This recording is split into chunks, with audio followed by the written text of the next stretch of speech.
안녕하십니까, 인문학연구소입니다. 이번 시간에는 세계의 미스터리 그 15번째 오크섬의 동구덩이 머니피트에는 정말 보물이 숨겨져 있을까? 라는 주제로 이야기를 해보도록 하겠습니다. 15. 지하 65m 너머의 보물이 있다. 오크섬의 보물. 숨겨진 보물, 비밀, 함정 같은 주제들은 아주 오랜 옛날부터 사람들의 호기심을 자극하는 소재로 사용이 되었습니다. 얼마 전에 제가 소개했던 세계의 미스터리 13번째 남북전쟁 당시 사라진 금은 어디로 갔을까? 역시 비슷한 소재였지만 오늘 이야기할 것은 그보다 더 오래된 역사를 지닌 보물에 대한 것입니다. 서양 사람들 사이에서는 머니피트라고 하면 누구나 알 정도로 유명한 미스터리라고 하니까 우리 구독자 여러분들께서도 알고 계시면 좋을 듯 해서 그 내용을 좀 정리를 해 보았습니다. 캐나다 노바스코샤 주의 오크섬은 1795년까지는 그저 떡갈나무가 많은 작고 평범한 섬에 불과했죠. 하지만 1795년 당시 16살의 소년 맥기니스가 섬을 탐험하다가 한 나무 밑에서 뭔가 어색한 모습의 구덩이를 발견하면서 오크섬은 일약 신비로운 보물을 간직한 미스터리한 섬으로 떠오르게 되었습니다. 맥기니스는 자신의 친구들인 존 스미스와 앤서니 반을 데려와서 함께 구덩이에 대한 탐사를 시작했습니다. 이들이 이 구덩이에 관심을 보이게 된 것은 누군가가 땅을 팠다가 다시 덮은 듯한 흔적 때문이기도 했지만 무엇보다 아주 오래전부터 내려오던 전설을 믿고 있었기 때문이었죠. 17세기를 대표하는 잉글랜드의 해적 캡틴 키드의 보물이 바로 이 오크섬에 숨겨져 있다라는 전설이었습니다. 캡틴 키드는 실제로는 해적이 아니라 잉글랜드의 사략선, 그러니까 승무원은 민간이지만 교전국의 정부로부터 적선을 공격하고 납포할 권리를 인정받은 무장한 사유 선박을 이끄는 선장이었던 거죠. 그는 프랑스 선박을 공격해서 비싼 화물을 약탈하는 일과 주변의 해적을 소탕하는 일을 맡았는데 어느 날 프랑스 깃발을 단 무굴 제국의 선박을 습격해서 화물 71만 파운드를 획득하는 데 성공합니다. 그러나 무굴 제국은 이에 격렬하게 항의를 했고요. 이 키드를 지원하던 잉글랜드의 휘그당의 세력이 약해지면서 반대파였던 토리당이 키드를 공격하기 시작했습니다. 그는 자신의 재물을 모두 금화로 바꾼 뒤에 몇몇 섬에 숨겨둔 채 정부와 협상에 나섰지만 결국 체포가 되어서 교수형에 처해집니다. 그리고 그가 보물을 숨겼다고 전해지는 곳 중 대표적인 곳이 바로 오크섬이고요. 그 밖에도 뉴욕 근처 가디너의 블록섬이나 남중국해의 어떤 섬 등에 숨겼다는 이야기가 전해져 내려오고 있습니다. 어쨌든 맥기니스와 친구들은 자신들이 발견한 구덩이가 바로 캡틴 키드의 보물이 묻힌 곳이라는 확신을 하게 되었고 힘을 합쳐서 땅을 파기 시작합니다. 약 1m 정도를 파내려 갔을 때 판자와 같은 돌이 나왔고요. 3m 정도를 더 파내려 가자 참나무로 만들어진 판이 또 하나가 나왔고 다시 9m 정도를 파내려 갔을 때에도 참나무로 만든 판이 나와서 그 길을 가로막고 있었다고 해요. 그러나 소년들의 힘으로 지하 9m의 깊게 박혀있는 참나무 판을 빼내는 것은 무리였기 때문에 여기서 소년들의 도전은 멈추게 되었습니다. 그리고 5년의 세월이 흘러 1800년 시미언 린즈라는 벤처 사업가는 소년들의 도전을 이어받기로 결심합니다. 그는 대대적으로 투자와 인부를 모아 온슬로 캠퍼니를 설립해서 1804년부터 본격적인 탐사에 들어갔죠. 이 탐사팀에는 초기 발굴자였던 맥기니스와 친구들도 함께였습니다. 그들은 나름대로 충분한 장비와 인력을 동원했기 때문에 쉽게 발굴을 끝낼 수 있을 것이라는 생각을 했었죠. 실제로 그들은 3m마다 참나무판을 마주했고요. 석탄과 퍼티 그리고 코코넛으로 제작된 섬유를 발견하기도 했습니다. 오크섬을 비롯한 근방에는 코코넛 나무 자체가 없었기 때문에 이 구덩이를 만든 사람이 캐나다 본토인은 아니다 라는 확신을 주는 발견이었죠. 게다가 코코넛 섬유의 탄소 연대 측정 결과 1200년에서 1400년 사이의 것으로 밝혀졌기 때문에 탐사대는 희망에 들뜨게 됩니다. 또한 이들은 구덩이를 파내려 가던 중에 90피트 정도에서 신비한 글자가 적혀 있는 석판을 하나 발견하게 됩니다. 다행스럽게도 이 신비한 나무는 캐나다 델하우지 대학의 언어학자인 제임스 교수에 의해서 각 기호를 알파벳에 대입시키는 것으로 쉽게 해석이 되었는데 해석한 내용은 다음과 같았습니다. 40피트, 그러니까 12m를 더 파내려 가면 200만 파운드, 현재 기준으로 약 34억 가량이 묻혀 있다. 탐사대는 곧 엄청난 보물과 조우할 기대에 부풀었지만 희망은 곧 절망으로 바뀌고 맙니다. 조금 더 깊이 파고 내려간 뒤로 어디선가부터 조금씩 물이 스며들기 시작한 거죠. 탐사대는 잠시 쉬었다가 다시 땅을 파보기로 했지만 다음날 아침에 확인한 구덩이는 이미 물로 가득 차 있었습니다.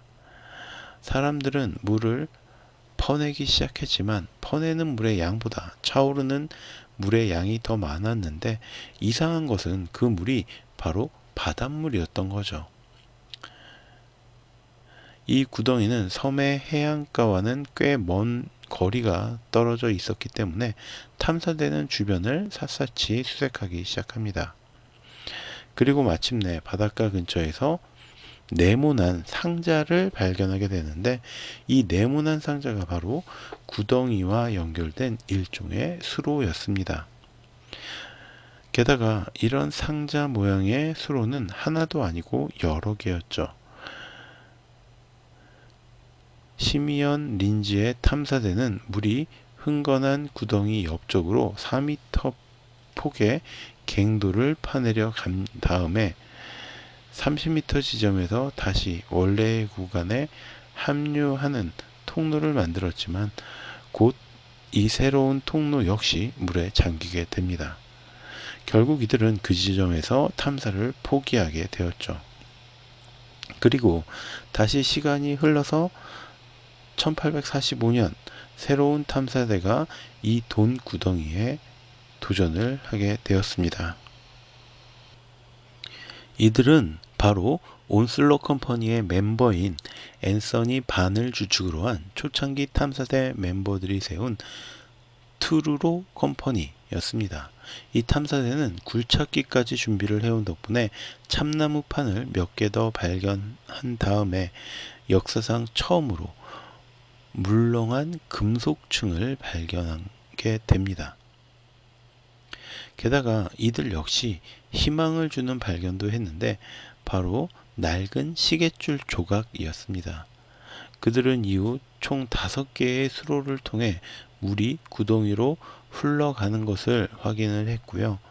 이 구덩이를 막는다면 흘러드는 물은 차단할 수가 있다라고 생각을 했던 겁니다. 하지만 150m 길이에 달하는 수로들은 자체적인 수압 밸브까지 가지고 있어서 구덩이의 입구를 막는다고 해도 150m 길이의 수로 5개가 가득한 물을 처리할 방법은 없었기 때문에 다시 탐사를 포기하게 됩니다. 이후 1861년에는 오크섬 협회라는 탐사대가 돈구덩이에서 약 7m 정도 떨어진 곳에 새롭게 수직 갱도를 뚫은 뒤에 원래의 구덩이로 합류하는 방법으로 접근했지만 역시 바닷물에 침수되어 허탕을 치게 됩니다. 이들은 포기하지 않고 주철 펌프와 증기 엔진을 단 보일러를 이용해서 바닷물을 퍼내는 작업에 도전합니다. 그러나 보일러가 폭발하면서 한 명의 인부가 사망을 했고 또 다른 한 명은 부상당하는 사고가 발생을 합니다. 그럼에도 끈질기게 4년 가까이 돈구덩이를 파헤치는 작업을 하다가 결국 자본 부족으로 포기를 했죠. 1895년에는 오크섬 보물회사가 이 지역의 탐사를 이어받았는데 이들 역시 몇 차례 시추 작업과 펌프 작업 도중 인부 한 명이 추락하여 사망하는 사고가 일어나면서 노동자들의 집단 파업이 일어나 작업이 중단되었습니다. 이후 1897년 다시 시작된 이들의 탐사는 보다 발전되어서 시추 작업을 통해서 40m까지 파내려가는 데 성공을 했고요. 이때 양피지 조각 하나를 발견하게 됩니다. 여기엔 W 혹은 VI처럼 보이는 글씨가 써져 있었는데 그게 정확하게 어떤 의미인지는 파악하지 못했습니다. 또한 이들은 돈구덩이에 붉은 염료를 부어서 썰물 때에 그 물이 어디로 빠져나가는지를 확인합니다. 그래서 붉은 염료 물이 빠져나간 구멍을 다이너마이트로 모두 폭파했지만 큰 소득을 얻지는 못했습니다. 이후 자금난에 시달리던 오크섬 보물회사는 올드골드 회수팀으로 합병이 되었습니다. 1909년 올드골드 회수팀은 오크섬에서 탐사를 시작하는데 이들은 기존의 탐사대와는 달리 잠수부들로 이루어진 탐사대를 조직해서 직접적으로 수색을 시작합니다. 그러나 별다른 소득은 없었는데 특이한 것은 당시 탐사대에 우리가 잘 알고 있는 프랭클린 루스벨트, 그러니까 미국의 32대 대통령이 포함되어 있었다라는 점이죠. 1908년 로펌에 들어간 그가 1910년 상원의원이 되기 전에 이 탐사대에 잠깐 합류했던 것으로 보여집니다. 이후 제1, 2차 세계대전과 경제공황 등으로 잠잠했던 오크섬은 1969년 트리톨 얼라이언스가 탐사에 나서며 다시 주목을 받게 됩니다. 이들은 최신 시추공인 10-X를 운영하면서 60m 이상을 더 파내려가는 데 성공을 했고요. 그 도중 나무 썰매, 각종 철제 도구, 의자 등을 발굴하는 데 성공합니다. 철제들은 단조법을 사용해서 만들어진 것으로 1700년대에 제작된 것으로 확인이 됐습니다. 이들은 1971년 10-X에 카메라를 달아 내보내는데 성공하는데 당시 현장에 있던 사람들은 모니터에 도끼와 사람의 손목 등이 보였다라고 주장했지만 녹화는 되지 않았기 때문에 사실 여부를 확인하지는 못했습니다.